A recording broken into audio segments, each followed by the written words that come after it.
Hello, and welcome to Bandstand, the official podcast of the Tennessee Bandmasters Association. I'm your host, David Adelit, and I hope you'll join us on a journey through the past, present, and future of bands in Tennessee. We'll delve into the rich history of Tennessee bands, uncovering the hidden gems and legendary figures who shaped the state's band landscape. We'll survey the present, where you'll meet the movers and shakers of today, gaining insights from their expertise and experiences. And we'll gaze towards the future, exploring the exciting possibilities that await Tennessee's school bands.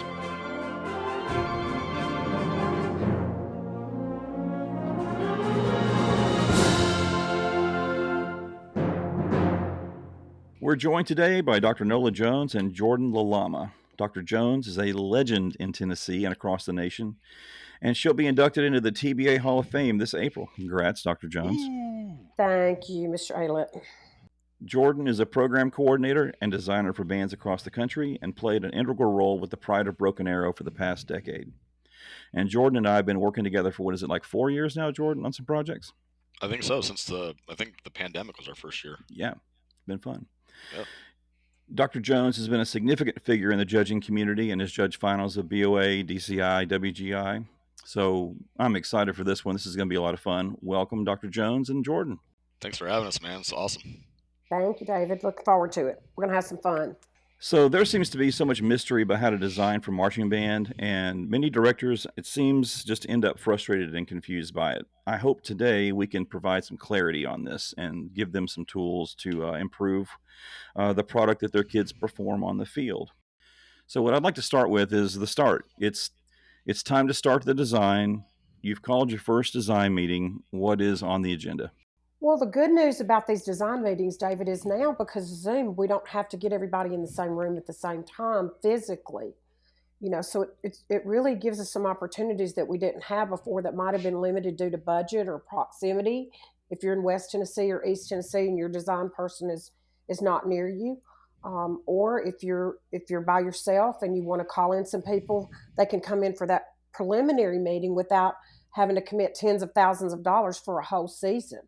So that's one of the good things that may have come. I know everybody lives for one more Zoom call, but that's one really good opportunity to just get everybody together. And there's a fine line between too many people and not enough people, but certainly your music person, your percussion person, your visual person, the people who are going to be involved in the process. Yeah, I think it's pretty important to kind of, and a lot of people have different situations. Like some people have a program coordinator, some people are doing it themselves. The band director is quote unquote the program coordinator or color guard person or whatever. But I think it's important before you start to kind of stipulate who is on the design team, number one, and the other thing is, like, the buck has to stop with somebody. I think a lot of times starting, especially when there's no idea yet, it's easy to get into like analysis paralysis. Like there's so many ideas in the very, very beginning that like it takes a long time to siphon through it all. So I think that there's a clear, like, okay, this is who's writing the music, this is writing the drill, this is a program coordinator, and this is the person that filters through to kind of help that go. So you're not getting into May and you still don't really know what's happening. There's just 1,000 ideas out there that aren't really cohesive yet. Yeah, this is seems to be one of those places where structure and hierarchy actually gives you some freedom. It allows you to have a path that you can chart and lay some tracks for what's coming next. Oh, 100% agree. Yeah, I think so. Yeah. Yeah, and usually in any time you start a big project like this, and there's overlap, you want to do some sort of a forensic analysis of what happened the preceding year. What did we get right? How can we improve? Where do we anticipate our students being? There's such an important part of this of knowing your students and knowing what the students and the staff will be able to achieve. The parents, if you're involving parents in the design process and the construction process of any set pieces or props, we'll get to that later in the conversation. But not to open Pandora's box, but whoever's going to be involved, talk about what can we do? Where are the gaps? A gap analysis, if you will, or a SWOT analysis to go. How do we move you don't want to start beneath where you were the preceding year. You want to raise the bar. And so that's the first thing, probably. And then putting everybody in a safe space. So to Jordan's point of there's so many ideas flying around, well, yeah, we have to give those people time to talk about those ideas a little bit in a safe space, and being willing to listen with an open ear and an open heart so that we can hopefully find the very best package for the students. Yeah, and I think it's important to remember, going off of that like any idea can be good. If you look at like even people that have won Grand Nationals or won DCI throughout the last 40 years, like there have been a slew of different ideas. You look at Grand National finalists, DCI finalists, Super Regional finalists, like their designers, certain designers use a formula for sure, just like producers of movies, directors, like there's a formula. But like when you look at what wins, what's good, what's entertaining, I mean, the sky is the limit on a show that can be good, an idea that can be good. I think that a lot of ideas end up not being good throughout the process, but when you're starting, like when we're talking about this judgment-free zone, like be a little bit more open-minded to like, oh, you want to do a show about a lamp? Like, no way that's ever going to work. Well, I saw Lawrence Central do a pretty cool show about a lamp 15 years ago that I would have never thought, you know what I mean? Like, I'm like, okay, cool. So like, I think that's why when you start, when you are developing these beginning ideas, it is good to just be open to that first idea. And then obviously there are next steps after that, but there shouldn't be any judgment because anything can be good. What about timeline? Setting up a timeline for design and when things should happen and what the schedule of that looks like. I'm a big fan of letting people contribute to their own timelines when possible. So if you just have a big calendar on the wall and you start, if you're going to start with the music arranger, um, letting that person say, if I have all the information from the director by such and such a date, I need this many weeks to have these pieces of the program. Obviously, in a perfect world, you'd get all of the music at once, but how many times does that realistically happen? But so many times we see that the color guard person and the drill writer are the ones who get left holding the bag. I don't know how many drill writers have been subjected to losing their jobs because they got things in late when they didn't get them until too late. So setting everyone else up for success with the timeline and agreeing to that so that we're operating with fidelity and again in a trust zone. We know things happen personally and professionally that sometimes impede that timeline. It's important to build in for the what ifs. But it breaks my heart when I see bands that I know could have been really, really, really good. And you're, to Jordan's point again, have the analysis by paralysis. Sometimes we get stuck in that mode, and it not only impedes our process, but everybody that comes after us, who comes after us. Yeah, and I think, I mean, for me personally, I definitely have like a pretty clear timeline of when I like to do things.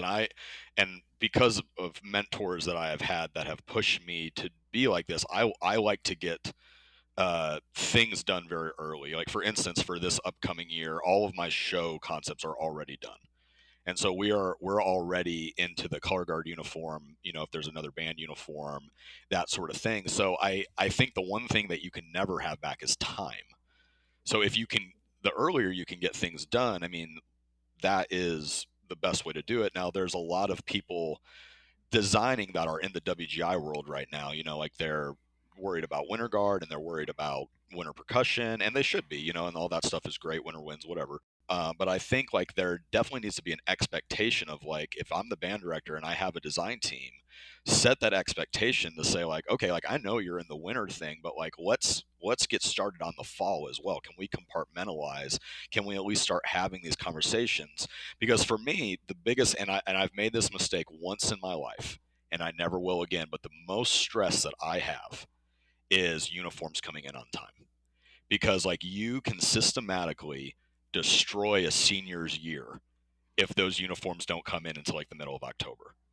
And it's on you. And I've made this mistake once earlier in my career, and from that point on, I said, never again will I let that happen. So I think that along with all the show design elements, you also have to realize there's a timeline of when uniforms come in.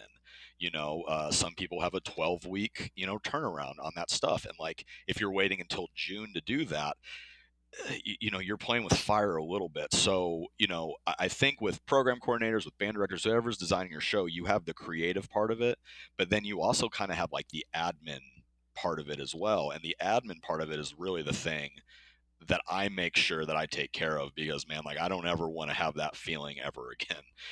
So I think you do need to be thinking about those things as early as possible so that you can get on production timelines and, and all of that as well. So I would just say as early as you can get going, to Nola's point, like that gets everybody rolling faster. Like, oh yeah, I can get the show's done in February 2nd. Like I can get the first movement of music done by February 22nd. Well, cool, we're rolling now. So that's kind of just how I think about it. The earlier the better. Two things. First, Jordan, I just love that you described it from that senior's perspective. That speaks to you and who you are as a person and your consideration that this is an educational environment that we're in, and we're dealing with children and their memories for the rest of their lives. So thank you for that. And then secondly, this is again just speaking to the idea of starting earlier. The earlier you can start, then you take the emotion out of those decisions and those timelines. It's Brene Brown a little bit, clear as kind. So when you can establish a deadline, when you're not under the threat of, the first game is next week or whatever crunching deadlines coming, then it's easier to have those conversations if you do it well ahead of time. Well, David, there are 100 of those flow chart templates out there, workflow chart templates out there. And so many band directors are spreadsheet junkies anyway. And we just do better when everybody can see that workflow chart. Who's responsible for this piece? When is it due? What happens after that? So that everyone can see our flow chart. And that's not even a bad thing to share with the kids and the parents. So they see, this process and see how committed you are to making sure that students have what they need. But we didn't have workflow charts, when we first started this process, but now we do. I can't imagine not using one, that it just would make clear as kind, like you said. How much do you consider your final venue? If your state championship is in a high school stadium or a college stadium or in Lucas Oil Stadium, I mean, how much does the final venue determine what you're going to design? I consider it a lot. I think that, especially like wind, like, is the wind going to destroy the show? Because, like, if Grand Nationals is your final thing, if Lucas Oil is your last thing, it's like, okay, we can live for a while, like Brownsburg show last year, like we had 100 black pipes out there, and we're like, we're outside for semi-state. This is absolutely going to be a disaster because we know what Indiana is like in semifinals time. But that show was designed to be in Lucas Oil. And I think if your last show is at Ben Davis High School, that's not a decision that you're making. And also, and Nola can definitely talk more about this because she has sit in those suites for so much, but like, it's interesting to know the level of height that the judges are sitting on, which is why I like, if you're going to those shows, I would say try to go see where that is. And I actually got surprised, I've been going to St. Louis for a long time, and I never would go up. I would always be like just in that director's viewing area, but I went up this year and I was like, wow, this is not as deep as like Lucas Oil is. So now I'm like, oh, wow, if I'm designing a show just for St. Louis and not Lucas Oil, to your question, like, it got me thinking way different about the perspective of what you're actually going to see, especially once you get back behind Center X. Also, the light's very different in those two venues. So if you have a color that has a lot of yellow in it, a color palette with a lot of yellow or a lot of green, it's going to read very differently in those two arenas. Yellow and green tend to saturate differently in Lucas Oil. Purple and pink and orange tend to pop really well in there. That's the reason if you look at the retreat picture from last year, there's a lot of pink on that field. And a lot of yellow just too. Going to throw that out there. A lot of yellow too, yes. Yeah. But one of the things that came to mind when you started asking about the venue, you may know that Richard Meyer was the architect and the designer for the Getty in Los Angeles. And if you've ever visited that space, it's remarkable. he designed that space for where it sits on that cliff and the light that comes in certain parts of the day and the shadows that are going to be cast. I think we can take a real lesson from that. Just that, and many architects are known for designing for the space. And so our sculptors, if Rodan is doing a sculpture, he knew where that was going to be commissioned, where that would sit. And so we could take a tool from that just to say where are we going to be. If you're going to be in a small stadium and the turf is going to be brown at the end of the season and the lighting is not going to be great, then design with that in mind. Yeah, and I think too, like maybe a lot of the people in Tennessee, listening to this podcast, like maybe COC is your last, show at Murfreesboro, and not everybody can do this fully, but that is an enormous stadium, right? And so there is scale to think about when you are designing, and I'm not saying that you need 40 props or anything out there, but do understand that when you are sitting at that, I've been to that perspective a few times. I mean, that place just looks massive and it just looks like it keeps going. And so, I think that one of the things is, the judges are incredible, but there is a human element of perception of what, like blue looks really good at Lucas Oil. Incredible against that black curtain. It just does. It looks incredible. And there is a certain perception of when things look incredible that get into your mind and all this thing. So if COC is your last thing, like just understand that like it's very easy to get sucked up into that space. And what are things that you can do to maybe combat that, I guess. Well, and in the summertime, I always find it really interesting. The first few times I did it, it took me a few years. I'm a slow learner, but you go to San Antonio, and then 1 week later, you're in that Murfreesboro stadium with the drum corps and things that read as frantic and 10 pounds of sausage in a 5-pound bag in San Antonio.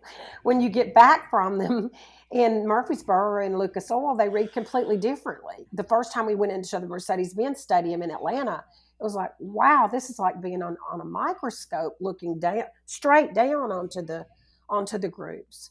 And so just, not to overstate the obvious, but if we compare venues, it can be our guide. And you have to decide what's your capstone performance, what's the most important space that you're going to be in that the students are going to remember for the rest of their lives, and how do we make them look and sound as great as they possibly can in that space. And let's be honest, it might be your Friday night home crowd. If you're a first-year director at a small school and you're trying to build a program, you should design for your high school stadium and not sort of the end of the season, because that's where you're going to create something, is in that stadium, in that venue. 100%. Yeah. I think also just on the music design thing, one of the things that we learned as we were going through this at Franklin was just the acoustics of Lucas Oil are so much different, and you have to provide space and allow for things to sort of feel organic in that space that might sound different at COC even, or in a high school stadium. Just the considerations for acoustics are important. And I swear the COC stadium is in the key of D. It resonates in the key of D really well, by the way. Sympathetic vibration, what you going to do? Everybody's going to write in the key of D this year. Good luck. Good luck getting those thirds in tune. It'll be great. I have no idea what you guys are talking about, but it does sound very interesting. Yeah. Okay. I will say though, like at the end of the day, we're actually kind of talking pretty heady right now about like, the color of Lucas Oil and like the shape of, playing backfield or, whatever. But like at the end of the day, you want the last experience for your students to be great. Right. And I would say more than all of this stuff, this is all good information, but more than anything, the environmental challenge of your final venue, that should be the thing that drives you. Jordan, can you describe what you mean by environmental challenges? Because there's environmental challenges on the criteria reference, but you're talking about the venue, right? Well, if you have, kind of like I said earlier, if you have 20 props that aren't weighted down, and now your kid's final performance is all of the props just falling down, and that's the most distracting thing, taking away from all the hard work that you've done, that should be, that should be, I think, the guiding principle of what you're trying to do. I think once you start getting to a higher level of competition and all that stuff, then you're thinking, okay, Lucas Oil, if I play to the back corner, oh wow, that does create this and all those things are great. But my feeling is that a lot of people's last shows are outside. And so you have these cool ideas that take these props, like these tarps, big one. And well, now because of, the wind that creates in October, beginning of November, I mean, you're taking all of the hard work you've done out of the hands of the students and you're putting it into Mother Nature's hands. And Mother Nature doesn't have a great hand. I'm not trusting her to do anything. So I think for me, that has to be the main consideration for the student's experience, but also the entertainment experience, and the competitive experience as well. Like, because I'm not leaving it up to chance, for what she's going to do. And if you have parents that are moving props and you're asking them to be involved, then you want them to have a positive experience too. Because if they're frustrated because the props are 2 inches wider than the gate that you have to go in and they're having to do these extreme things to get the props on the field, then that just doesn't help you build your program's community and sort of belief in you as the leader too. So consider all those things so that it feels easy that last day. Well, a case in point that I'd point to is that I judged in Oklahoma last year for the first time. And when they write us songs about the wind coming rushing over the plains in Oklahoma, whoever wrote that song had been there because it never stopped. You think at night, well, it'll abate a little bit. Nuh-uh. So the umbrellas that you use with O'Fallon would not have worked.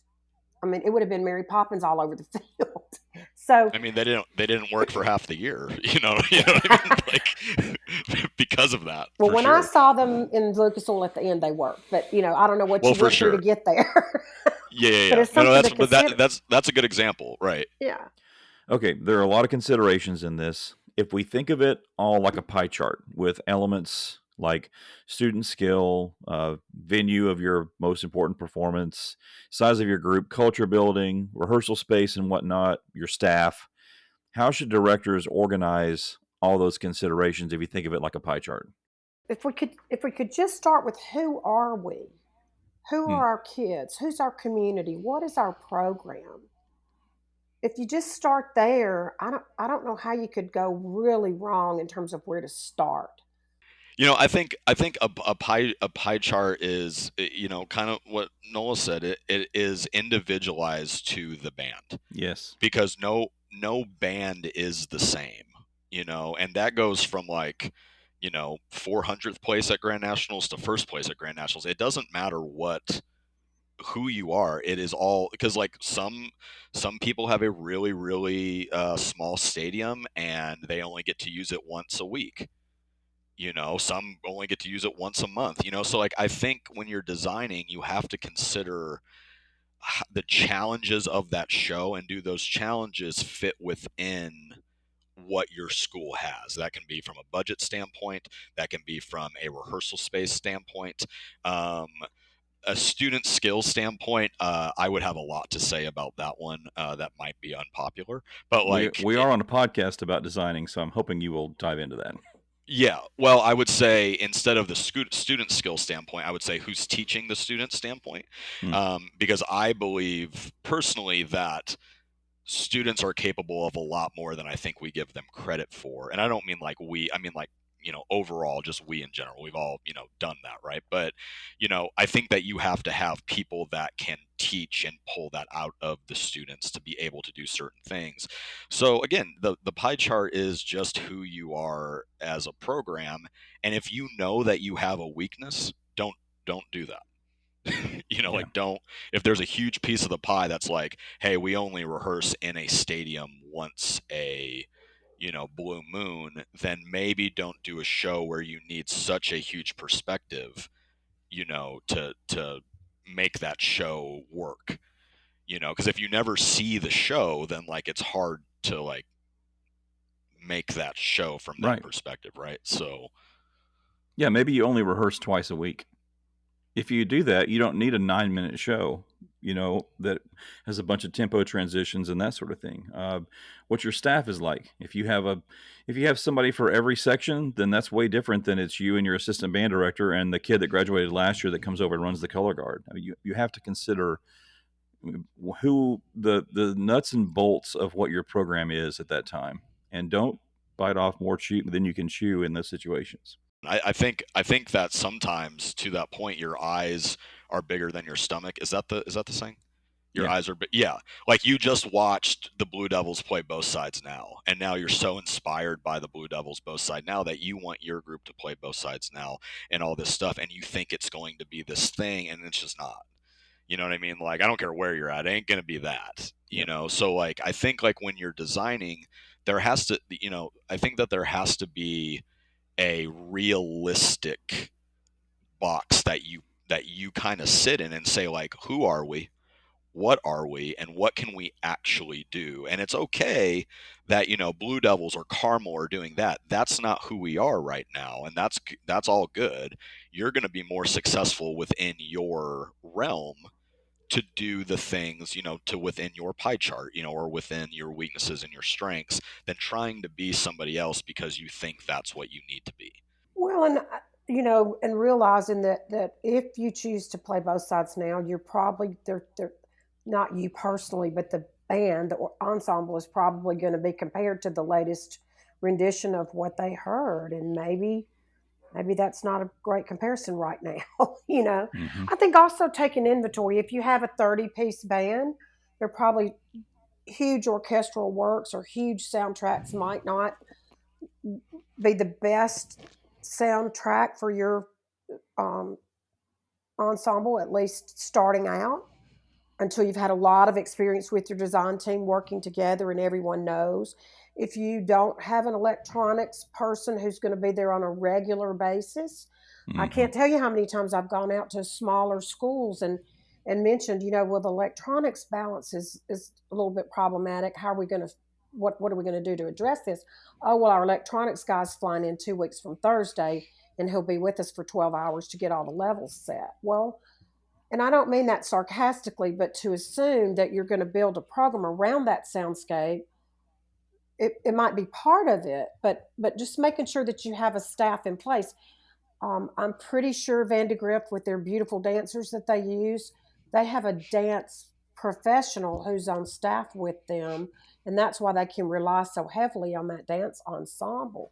So taking inventory of what your strengths are and leveraging, every community has natural resources, and leveraging those local resources is a really smart thing to do.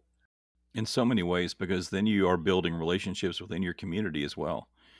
And if you're in a small town where there's some product that's made that's unique, then maybe find a way to use that so you build this sense of community with your design, and then you've got business partners that are invested in your program as well. And Jordan, you talked a minute ago about success as far as designing in a way that reflects what you have. Success can be competitive, and of course, success is also that student, that freshman that was nervous the first day of band camp, feeling like they gave a great performance on their last show because the design fit the students in the band. And then that kid will come back to band the next year and bring friends. So much of it has to do with how the students feel based on the decisions that directors are making in February and March. Would you agree? I think that success can mean a lot of different things, and again, if it is so binary, then you're going to be disappointed most of the time. Mm. You have to look at where you're at. Because in the last 12 years, I've designed for bands that are just developing, and I've designed for bands that are competing to be in the big show and all of that. And I don't say that the success of that season is the same thing for all of those people. I will say, as far as the way that the students feel, their successes, that is the slippery slope of success, because what it comes back to is, if the kids are feeling great, then for the most part, their parents are feeling great about what their kids are doing. And if the Mm. parents are feeling great, well, now you have a little bit more resource. Now you have, like, oh, I want to invest my time into this program, because for the most part, and again, I know that there are anecdotal things, and there are polarizing, extreme opinion, extreme examples of this. But I think overall, parents want their kids to love what they're doing at high school. They want them to feel a sense of belonging. They want them to feel a sense of success. They want them to feel a sense of growth, of whatever it is, right? And if the kids are feeling that, I think that's the key to unlocking the community support. And to be really good, I think the consistent thing that you see through all bands, and this is kind of above the design thing, the consistent thing of any really great band is they have great community support. I've never met a great band that didn't have good community support, or didn't have that team of band dads, or those band moms doing their thing. I just have never met one. And so I think, this is like kind of bird's eye view. You have to do that. And good design that doesn't rely on the kids doing something that they're not ready for will help all of that, because they feel good about what they did, even if they didn't get first place. Like, they can crowd clapped. The staff was like, hey, you were having trouble with that double and now you're nailing it. Oh, good job. Whatever it is. They're friends. They're friends on Friday night. 100%.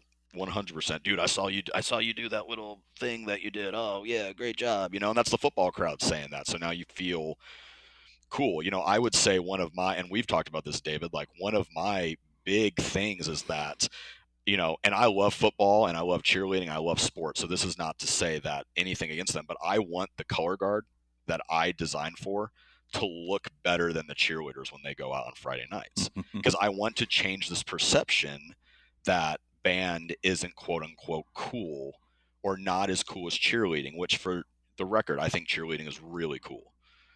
So I'm not saying that it's not, Yep. but I want to design in a certain way that makes the kids feel good, makes their parents feel good, and now all of a sudden you got this snowball rolling down the hill of this program. Can we talk a little bit about specifics of that, y'all? So, the first thing I would respectfully submit, and I know we didn't go to school to learn how to do this. We went to school to learn how to teach people to play music. But when you can get your culture of your program baked into the community, where it becomes an integral part of the community. I come from a little bitty town in Mississippi where when I joined band, we had a party, we celebrated, they bought us cake because we didn't make any fours at concert assessment that year. That was a celebration for us.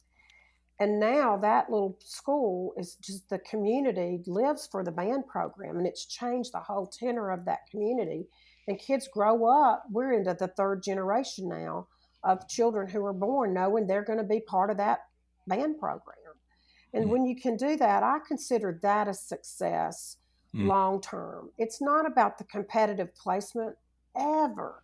And when we switch over into that competitive monster, we give up so many opportunities for student success in every way. And I just always believe if we do everything the right way, the competitive part of it will take care of itself. And if you gave me a choice between being the crowd favorite with our students versus winning, I would pick the first any day over the latter, 100 times over. And I won't tell you that the times that I've been disappointed with where we ended up in the rankings was because we didn't do our part. We somehow, as the adults in the room, managed to not take care of the students the way we aspired to. And so if you can just keep that, Marcia Neal, who was the fine arts supervisor in Clark County, Las Vegas, when I first took over that job in Nashville, I said, Marcia, how do you make the difficult decisions? Well, this to me translates to but she said, look in the palm of your hand and visualize the faces of the children you serve, and then make your decision. And if you can do that, it'll keep everything, all the other noise that surrounds us, at bay. And then if you want to get down to a more granular level, from a granular level, I see probably 400 minimum marching ensembles a year. And what I can tell you is that when I see students succeed, it's when they love the show, they understand what they're trying to communicate, and they're able to be that. Where I see students struggle is if it's an abstract concept It takes a really savvy, experienced design team to communicate an abstract design. We can do literal or non-literal. I'm not saying you have to do the Three Bears or, you know, the Wizard of Oz, but something that's tangible that the students understand. The other thing is there's a lot of angry band, and what we're missing is nuance and artistry and beauty and communication and transparency. And if I could encourage young design teams, as you're starting to think about what you want to be, if you can think about those two things, based on the 400 viewings I had last year, you might be starting, a little bit ahead of the curve. Jordan, you may 100% disagree, and that's okay. We can have academic discourse. You won't hurt my feelings. I've made it a point to not disagree with you, and you're right, and you're right. So, it's very smart. Yeah, and I think, I honestly think that we're kind of moving into a different subject altogether here, kind of just, naturally, like with what Nola was talking about. I think that I might care a little bit more about the competitive landscape than maybe Nola said. Really? But that's just me in general. I didn't know that about you, Jordan. Here's the point that I would make to that, because, as much as I love to, self-loathe and self-denigrate, myself as much as the other person, I think that when you talk about the competition and you talk about like arguing about some of these design things, you really are talking about the adults more than you're talking about the students here. You know what I mean? Like, this is the adult conversation behind it, because ultimately, students are really doing what the adults say to do. You know what I mean? So, like, if you look at a band, you're like, wow, they really don't play well. I don't blame the kids for that. Absolutely. You know what I mean? I'm not blaming the students, man. That show is just not designed very well. The kids don't have anything to do with design, and if your kids have something to do with your design, maybe don't let them do that. But like, we're talking about the adults here, and the adults should be able to take a certain amount of criticism, while, because we're all trying to be nice, we're all trying to be respectful. I get all that, but like, we as adults are responsible for cultivating an experience for students, and that should be taken very serious. And if that's not taken seriously, then, there's probably other questions to think about that. But what I would say, and I think this is kind of where we're moving, we're obviously going to talk more about the design elements and all of this stuff, everything.